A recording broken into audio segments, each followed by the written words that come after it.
ही reel आत्ताच save करून ठेवा, कारण सर्वांच्या फायद्याची रील आहे ही. तर आमच्याकडे जवळजवळ 4,000 ते 5,000 किलो फुलं असतात.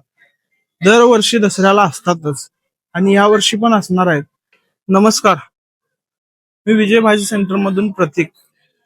आता दसरा चालू झालाय. दसऱ्याला सगळ्यांना फुलं लागतात, कारखाने सजवायला किंवा घरात किंवा आपल्या व्यवसायासाठी. तर आमच्याकडे जवळजवळ 4,000 ते 5,000 किलो फुलं असतात. दरवर्षी दसऱ्याला असतातच आणि यावर्षी पण असणार आहेत. पण ज्या ठिकाणी फुलं लावतोय त्या ठिकाणचा आपण पत्ता नंतर तुम्हाला सांगतोय.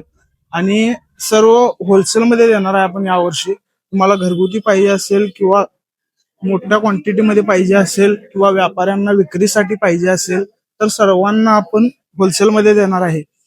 आणि जर त्यात शेतकरी राजाकडे कोणत्या फुलं शिल्लक असतील किंवा कोणाची द्यायची असतील तरी पण आमच्याशी कॉन्टॅक्ट करू शकता तुम्ही. आमच्या मॅनेजरचा नंबर आपण देणार आहे. तुम्ही त्यांच्याशी कॉन्टॅक्ट करून जे काही क्वांटिटी आहे ते आमच्यासोबत शेअर करू शकताय आणि आपण त्या हिशोबाने तुम्हाला योग्य दर पण देऊया मालाचा आणि ग्राहकांच्या पण फायद्याचा विचार केलेला आहे आपण. आणि जेवढी चांगली क्वालिटी देता येईल तेवढी देणार आहे आपण. आणि दसऱ्याच्या अगोदर 1-2 दिवस आपलं शॉप चालू होणार आहे. 3 ते 4,000 किलो किंवा 4 ते 5,000 किलो माल आपल्याकडे असणार आहे दसऱ्याच्या वेळी. झेंडूची फुले म्हणजे भगवी आणि पिवळी. धन्यवाद.